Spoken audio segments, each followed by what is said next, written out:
आजको हाम्रो टपिक छ viscosity and Newton's formula for viscosity है। भिस्कोसिटी भनेको के सुरुमा हामी बुझ्छौँ अनि त्यसपछि हामी Newton's formula for viscosity derive गर्छौँ।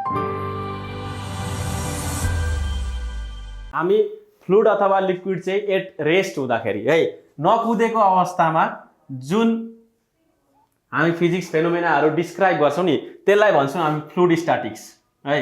फ्लुइड स्ट्याटिक्स है भनेको फेनोमेना जुन फेनोमेना एक्जिस्ट गर्छ फ्लुइडहरू अथवा लिक्विडहरू रेस्ट भएको कन्डिसनमा त्यसको स्टडी हामी फ्लुइड स्ट्याटिक्समा गर्छौँ है। फ्लुइड स्ट्याटिक्समा गर्छौँ। अब हाम्रो कहाँ आयो भने कुरा अब चाहिँ हामी फ्लुइड इन मोसनको कुरा आयो क्या। अब फ्लुइड इन मोसन हुँदाखेरि यसको स्टडी गर्ने फिजिक्स भनेको चाहिँ फ्लुइड डाइनामिक्स हो। हामीले फ्लुइड स्ट्याटिक्सको पार्ट सक्यौँ है। अब के आयो भने फ्लुइड डाइनामिक्सको पालो आयो।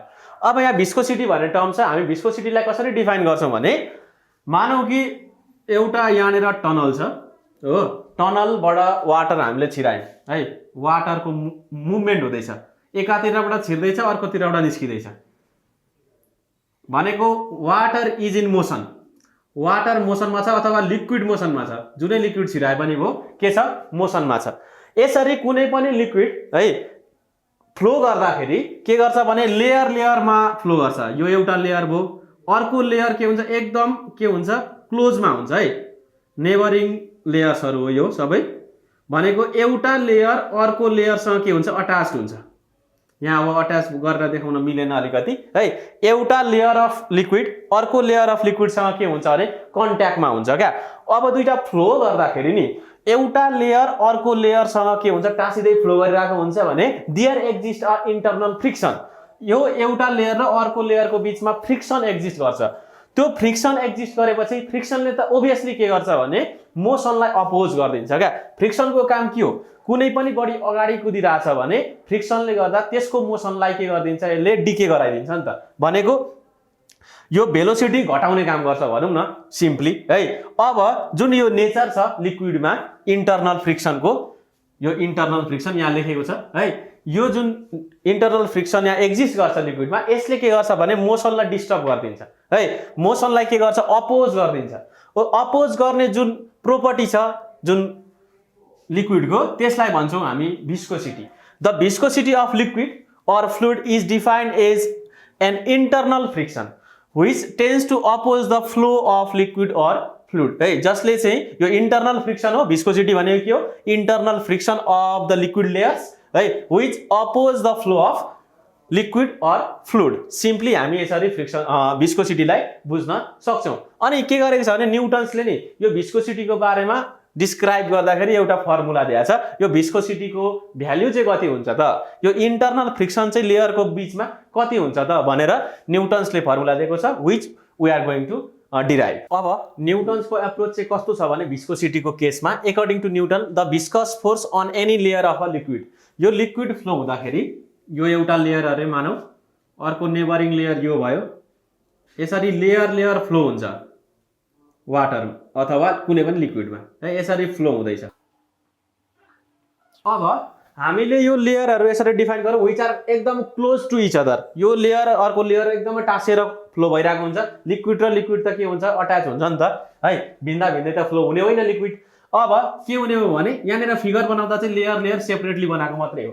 अब मैले एउटा लेयरलाई फिक्स गर्दै है, this is our fixed layer, यसलाई मैले फिक्स्ड गर्दै है। अब के हेर्ने भने कुनै पनि एउटा लेयर हेर्ने, यो लेयर र यो लेयरको बिचमा फ्रिक्सन हुन्छ, यो लेयर र यो लेयरको बिचमा फ्रिक्सन हुन्छ which is known as the viscosity अथवा जुन त्यो फोर्स छ त्यसलाई भन्छौँ हामी viscous force. That viscous force on any layer of a liquid is directly proportional to the area of the layer. अब हामीले यो लेयरको है भिस्कोसिटी हेर्नु पर्यो, भिस्कस फोर्स हेर्नु पर्यो। भिस्कस फोर्स यो लेयरमा चाहिँ कति हुन्छ है त्यो हेर्नु पर्यो भने that viscous force is directly proportional to the area of the layer। यो लेयरको कति छ एरिया, त्यो एरियासँग के हुने रहेछ डाइरेक्टली प्रोपोर्सनल हुने रहेछ। Directly proportional to the velocity of the layer. यो लेयरमा लिक्विड कति भेलोसिटीले फ्लो भइरहेछ द्याट इज v भेलोसिटीले फ्लो भइरहेछ है इन दिस पार्टिकुलर लेयर। लेयरै पछि के हुन्छ भने भेलोसिटी डिफरेन्ट हुन्छ है। यो लेयरको भेलोसिटी के छ v छ। Inversely proportional to the distance x from the layer from a fixed layer. अब मैले एउटा लेयरलाई फिक्स गर्दिएँ, अब यो लेयर लिए, यो दुईटा लेयर बीचको डिस्टेन्स कति छ x छ अरे। जति लेयर यो लेयर र यो लेयर बीचको तपाईले भिस्कस फोर्स हेर्नु पर्यो भने के हुन्छ भने जति धेरै डिस्टेन्स हो नि, जति टाढा भयो त्यति नै भिस्कस फोर्स घट्दै घट्दै जान्छ अरे। हो, यसको र यसको कन्ट्याक्ट के हुन्छ, घट्छ। हो, यसको र यसको बीचमा त कन्ट्याक्ट के हुन्छ, जति माथि गयो त्यति नै लेयर र यो फिक्स लेयर बीचको कन्ट्याक्ट घट्ने भयो नि त। कन्ट्याक्ट घटेपछि भिस्कोसिटी पनि घट्छ अथवा भिस्कस फोर्स पनि घट्छ। It means inversely proportional to the distance x from the layer from a fixed layer है। यो लेयर फिक्स लेयरदेखि यो लेयरसम्मको डिस्टेन्स भनेको x हो, which is inversely proportional to the viscous force. अब यो तीनटालाई हामी कम्बाइन गरौँ, कम्बाइनिङ 1 2 एन्ड 3। यो 1 2 र 3 लाई कम्बाइन गर्दाखेरि हाम्रो टोटल भिस्कस फोर्स कति आउँछ भने viscous force is directly proportional to a v divided by कति x, a v divided by x। f is equal to, अब यो प्रोपोर्सनालिटी साइन हटाउनलाई एउटा कन्स्टेन्ट चाहियो। यो कन्स्टेन्टलाई हामी के भन्छौँ, इटा भन्छौँ है। a v बाइ कति लेख्छौँ, x लेख्छौँ। And we should give a negative sign here. यो नेगेटिभ साइन किनभने हामीले भिस्कस फोर्स निकाल्दैछौँ and here is velocity. Velocity यो लिक्विडको डाइरेक्सन अफ मोसन कता छ, यता अगाडितिर। भिस्कस फोर्सको डाइरेक्सन कता हुन्छ, यतातिर, भनेको अपोजिङ फोर्स हो नि त। भिस्कस फोर्स भनेको अपोजिङ फोर्स हो जसले चाहिँ यो लिक्विडको मुभमेन्टलाई रोक्न खोज्छ, यो मोसनलाई अपोज गर्न खोज्छ। यो लिक्विडको मुभमेन्ट कता छ, अगाडितिर छ, बट भिस्कस फोर्सको डाइरेक्सन यतातिर छ। भनेपछि के हुने भयो भने negative sign should be given here, किनकि यो भेलोसिटी र force are in opposite direction है। That's why we need to give negative sign. And यो इटालाई हामी के भन्छौँ भने proportionality constant. Eta is proportionality constant called coefficient of viscosity। यो इटालाई के पनि भन्छौँ हामी, coefficient of viscosity. Coefficient of viscosity यसको नाम हो है, कोएफिसिएन्ट अफ विस्कोसिटी। अब हामी यो फर्मुला छन् जुन f is equal to minus eta a v by x, यसलाई भेलोसिटी ग्रेडियन्टको टर्ममा पनि लेख्न सकिन्छ। भेलोसिटी ग्रेडियन्ट भनेको dv बाई dx, माथिपट्टि v छ, मुनिपट्टि x छ। त्यसलाई सिम्पली हामीले f is equal to minus f minus eta dv by के लेख्न सक्छौँ, dx लेख्न सक्छौँ। यो dv बाई dx भनेको भेलोसिटी ग्रेडियन्ट हो। This is known as velocity gradient. Velocity ग्रेडियन्टको मिनिङ के हो भने नि, change in velocity per unit distance. भनेको यो लेयरबाट तपाईँ माथि अथवा तल जाँदाखेरि भेलोसिटीमा कति चेन्ज आउँछ। ओभियसली यो लेयरै पछिको भेलोसिटिज आर डिफरेन्ट है। अब भेलोसिटी ग्रेडियन्ट भनेको के हो भने change in velocity per unit distance we move है from the fix layer. Fix लेयरदेखि हामी पर युनिट लेन्थ माथि जाने अथवा तल आउँदाखेरि भेलोसिटीमा कतिले चेन्ज आउँछ, that is called velocity gradient. अनि सिम्पली हामी भिस्कस फोर्सलाई केले पनि रिप्रेजेन्ट गर्न सक्छौँ, भेलोसिटी ग्रेडियन्टले पनि रिप्रेजेन्ट गर्न सक्छौँ। That is f is equal to minus eta a dv by dx। यहाँबाट हामी के पनि डिफाइन गर्न सक्छौँ भने यो इटालाई, यो कोएफिसिएन्ट अफ भिस्कोसिटी भनेको चाहिँ के हो त है। यो कन्स्टेन्टलाई पनि हामी डिफाइन गर्नु पर्यो नि त। कन्स्टेन्टलाई डिफाइन गर्नको लागि हामीसँग एउटा टेक्निक छ है, त्यो टेक्निक यहाँ पनि युज गरौँ हामी। त्यो टेक्निक भनेको के हो भने यो फर्मुलामा है, if the area of layer है through which water is flowing or liquid is flowing, the area of layer AB 1 meter square हो, 1 meter square छ के एरिया। अब भेलोसिटी ग्रेडियन्ट कति छ, velocity gradient dv by dx is equal to कति छ भने velocity change in velocity per unit distance कति छ भने 1 युनिट छ। यो पनि कति छ, 1 युनिट छ।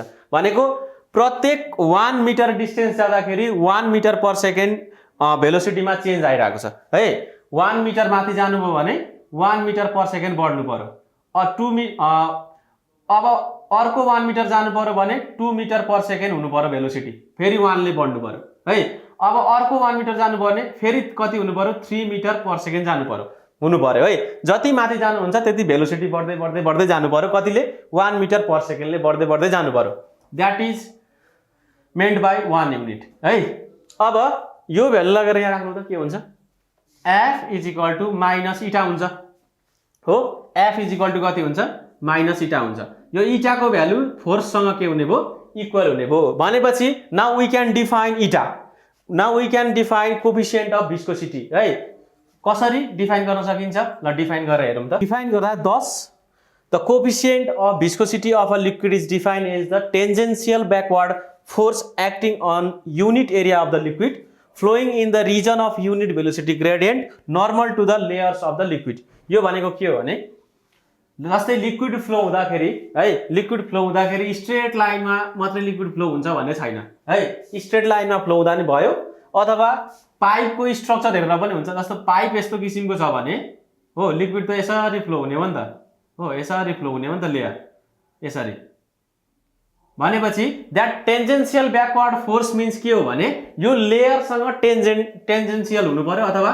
जस्तै यो लेयरबाट यसरी टेन्जेन्ट आउनु पर्यो यसरी टेन्जेन्ट हो दिस इज फोर्स भनेको backward force means viscous force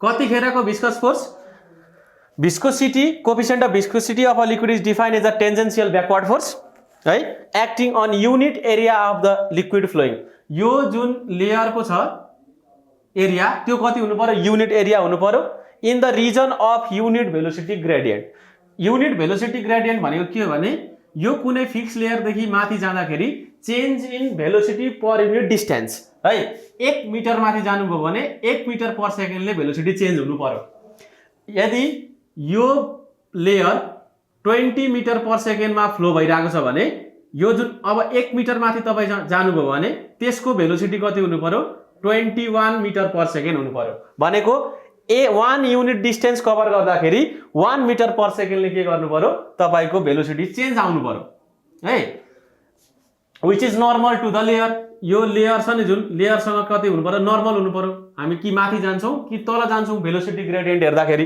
हो that is normal to the layer है अब हामीले सिम्पली डेफिनेसन लेख्दा यसरी लेख्न सकिहाल्यो है this is coefficient of viscosity coefficient of viscosity हेर्दाखेरि के देखिन्छ भने यो कोफिसिएन्ट अफ भिस्कोसिटीको युनिट है युनिट के हुने रहेछ newton second per metre square हो newton second per metre square and यसलाई हामी भन्छौँ पोइज यसको नाम हो न्युटन सेकेन्ड पर मिटर स्क्वायरलाई के पनि भन्छौँ हामी पोइज पनि भन्छौँ है अनि यसलाई हामी न्युटन पर मिटर स्क्वायर भनेको पास्कल हो यसलाई हामी पास्कल सेकेन्ड पनि भन्छौँ है pascal second newton per metre square भनेको पास्कल अनि सेकेन्ड छँदैछ है पास्कल सेकेन्ड पनि भन्छौँ these are the unit of what coefficient of viscosity के को कोफिसिएन्ट अफ भिस्कोसिटी इटाको के हो युनिटहरु हो यिनीहरु अब भिस्कोसिटी र टेम्परेचरको एउटा के छ रिलेसन छ क्या हामीले कोफिसिएन्ट अफ भिस्कोसिटी त मेजर गर्यौं है यसको युनिट पनि हेर्यौं अब के छ भने भिस्कोसिटी र नि टेम्परेचरको एउटा रिलेसन छ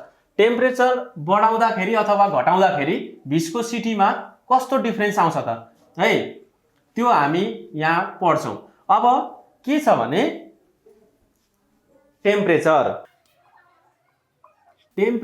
कुनै पनि लिक्विडमा है हामीले के गर्यौं हिट गर्दियौं हिट गरेपछि के हुन्छ यसको टेम्परेचर बढ्छ टेम्परेचर बढिसकेपछि के हुन्छ मोलिक्युल्सहरुको काइनेटिक एनर्जी बढ्छ किनकि हिट सप्लाई गरेको हो टेम्परेचर बढाउनु भनेको के हो हिट एनर्जी दिनु हो हिट एनर्जी सप्लाई गर्नु हो हिट एनर्जी बढिसकेपछि टेम्परेचर पनि बढ्छ हो टेम्परेचर पनि बढ्छ भनेपछि त हामीले कुनै पनि लिक्विडमा एनर्जी दियौं एनर्जी दिएपछि के हुन्छ मोलिक्युल्सहरु मोसनमा आउँछ हो अझै धेरै मोसनमा आउँछ यानी कि काइनेटिक एनर्जी इन्क्रिज हुन्छ काइनेटिक एनर्जी अफ मोलिक्युल के हुन्छ बढ्छ काइनेटिक एनर्जी अफ मोलिक्युल बढिसकेपछि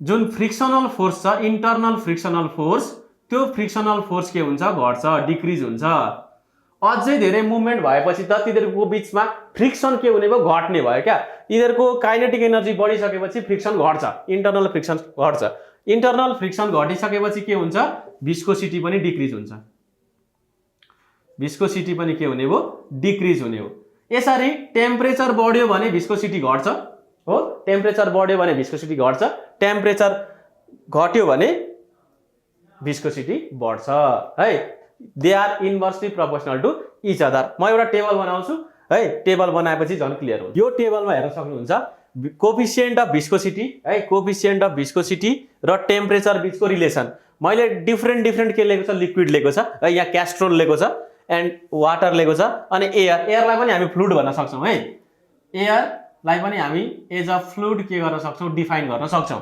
अब के छ भने 0 डिग्री सेल्सियसमा coefficient of viscosity of Castrol into 10⁻⁻1 poise छ है 53 इन्टु 10⁻⁻1 पोइज हुँदो रहेछ। 20 डिग्री सेल्सियसमा हेर्नु घट्यो 53 बाट 81 घटेर कति भयो 9.86 इन्टु 10⁻⁻1 पोइज। 40 डिग्री सेल्सियसमा अझै घट्यो 2.31 भयो 60 मा अझै घट्यो 0.80 यसरी घट्छ भिस्कोसिटी के हुने भयो टेम्परेचर सँगसँगै घट्ने भयो due to the increase in kinetic energy of the मोलिक्युलको काइनेटिक एनर्जी बढ्छ इन्टरनल फ्रिक्सन के हुन्छ घट्छ। भिस्कोसिटी अफ वाटर हेर्दै जाउँ यहाँ पनि के छ डिक्रिज भइरहेछ अनि भिस्कोसिटी अफ एयर हेरौँ यहाँ पनि के हुन्छ घट्छ है as temperature increases viscosity decreases.